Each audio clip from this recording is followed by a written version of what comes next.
Good morning, everyone. I hope you are all keeping warm on this chilly Friday morning. I'm trying to get some vitamin D in and get myself all warmed up. And today we are having our second chat in our series on the importance of a morning routine. So obviously time for all of us is a precious commodity. So you want your morning routine to be as productive as possible and give you the most benefit for the rest of your day and have the most benefit for your overall wellness that you can possibly get. So I guess the most important thing to start focusing on for your morning routine is establishing a consistent time to wake every day. And yes, I did say every day. That includes the weekends. So what I mean by that is having a regular time that you wake up. So if you want to have some lie-in time on the weekend, of course, you can cuddle with your kids and your spouse for a longer time over, in bed on the weekend, and you don't have to get out of bed. But you should keep the same wake up time on the weekend as well. There is a lot of reasoning behind why it's important to keep the same wake up time on a regular basis. Your body gets into a circadian rhythm, which is just important for your overall functioning, your mental functioning, your body functioning. There is a phenomenon called social jet lag, where people tend to wake up early on the weekdays because they have to go to work at a certain time, and then on weekends then they tend to sleep a lot later, and then they go to bed later at night, and then they sleep in a lot longer, 2 or 3 hours later on a Saturday and a Sunday. And this really isn't good for your overall mental functioning, for your body well-being, and it just upsets your mental functioning and your body's rhythm of operating, and it tends to exhaust you. So the first key thing is to ensure that you're getting up at a consistent time on a daily basis. So if you struggle with that, then a simple thing to do would be to set an alarm clock and to do that on a daily basis. And you'll find that over a period of time, you will naturally start waking up at a set time every single day. And so the question that I get asked often is, so what is the ideal wake up time? And there is research around this. There is a lot of research that shows that yes, there are people that are labeled as more productive. So your early risers, your class of people that are labeled as your morning people, the ones that go to bed at 9 and wake at 5 a.m. Are seen to be more, as more productive people. And there is some research that proves that shows that, people who wake at 5 a.m. tend to be more productive. But it's not entirely true that people that are night owls can't be productive. So if your chronotype is to be more of a night owl, that doesn't mean that you can't set yourself up in a way, and that you can't maximize your morning routine in a way so that you can still be productive. If you're not typically a morning person, it doesn't mean that you have to force yourself to now become somebody who wakes up at 5 a.m. And if you currently are not one of those people who is waking up at 5 a.m., then it doesn't mean you have to force yourself to become that. If you're a person who feels like you have the potential to wake up a little earlier, and it's closer to that 5 a.m., 5:30 a.m. mark, and it's just a matter of getting back into that routine, then maybe that kind of wake up time would work better for you and would make it more effective for you to be productive. But if that's not your ideal wake-up time, then it can be more detrimental for you to force yourself into that pattern. And you might find that you could do that for a few days, and then your body will just become exhausted. So So there is a way to determine what is your more ideal wake-up time, and that might maybe necessitate you and I having a conversation about that individually or independently. But most people tend to have an idea of what their ideal wake-up time is.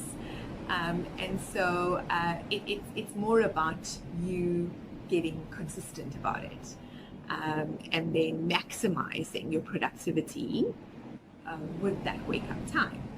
Then the second thing, after you establish a consistent wake-up time, is to incorporate as the next thing in a morning routine an introspective, calming activity. So introspective exercises can range and vary, from a range of different examples. So you can do spiritual type of exercises, and that might be something like spiritual readings or prayer. They can be spiritual books,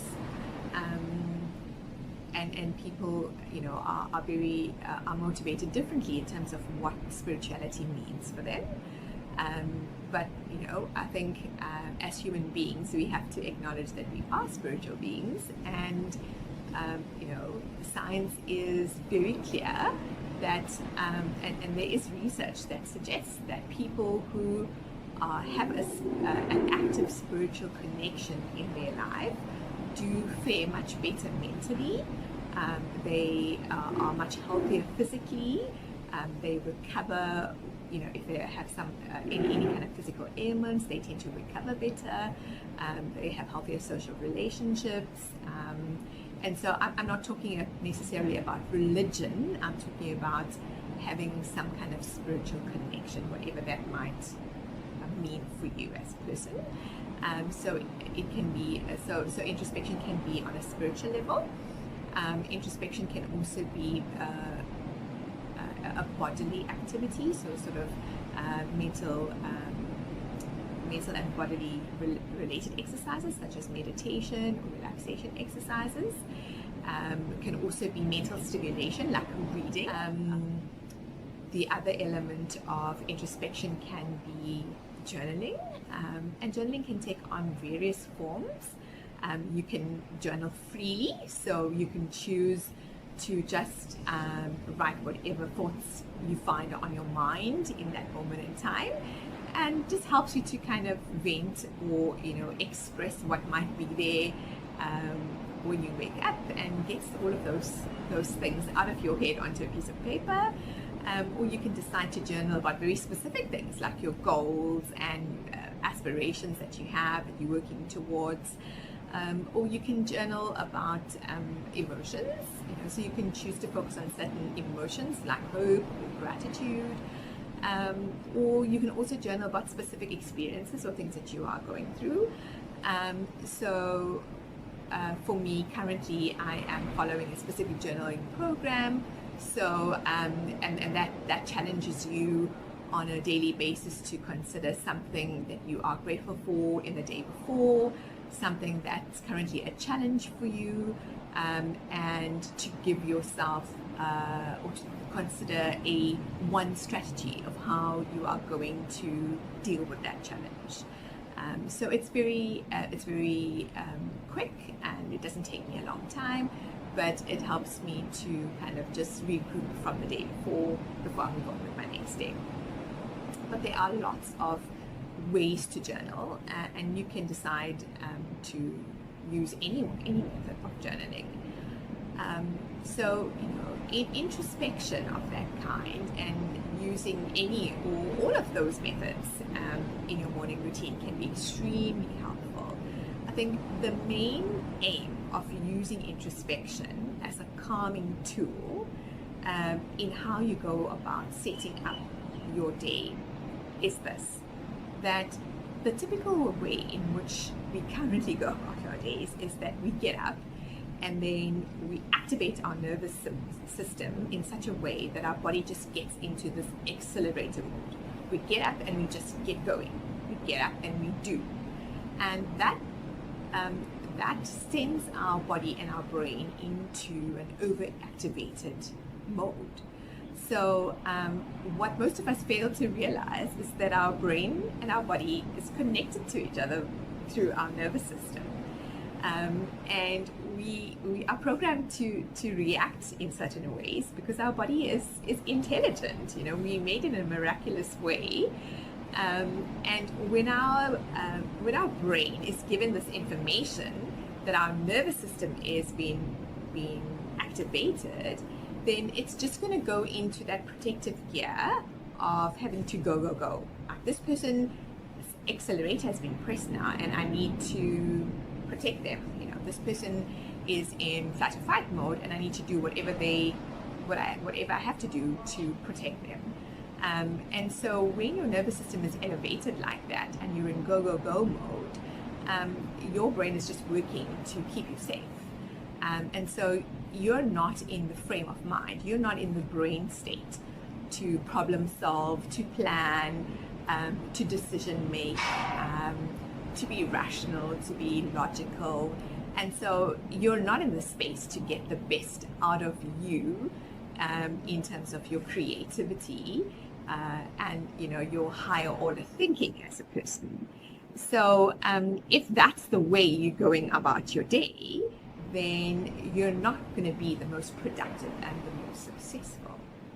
And so hence why we're talking about setting up your day from a very, very different perspective.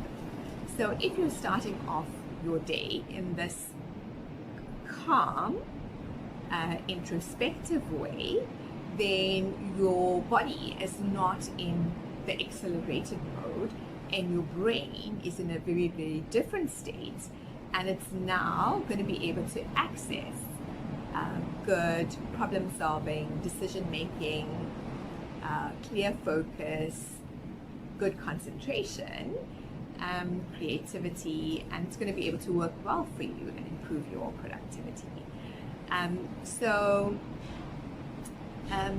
the next thing you'll be able to get well into as a third part of your routine can be planning. You know, just having a look at your day and then being able to plan what are your priorities, what are the activities, what are the challenges or the tasks you have before you, and putting some plan in place of how you're going to achieve that. So what are the resources you have at your disposal? How can you get these tasks done? When are you going to have your breaks? Where is going to be your space for other things like your self-care and your nutrition and your movement and your connection with other people? You know, so just doing a scan of your day and making a plan for how you're going to go about achieving the things you need to achieve, prioritizing, and applying your resources can be the next thing you will be able to do, and you'll be able to do that much more effectively because your brain will be in a much better space to do that. So let's just do a quick summary of where we're at right now in terms of some of the key elements to start including in your morning routine. Number one, develop a consistent wake-up time. Whether you're a morning person or not a morning person, it's important to have a consistent wake-up time and get a sense of what that ideal time is for you. That's going to help you become the most productive that you can be. Okay? And make sure that you get up at the same time every day, even on the weekends. Number two, establish some kind of introspective activity or activities that are meaningful to you. And there's a range of them that we've discussed, and you can put together a few of those that you find are helpful to you, and that will help to get your brain and your body and your mind into a calm space. And then thirdly, do some planning in terms of how the rest of your day looks and what you need to accomplish and how you're going to accomplish that. Take care and have a fabulous weekend.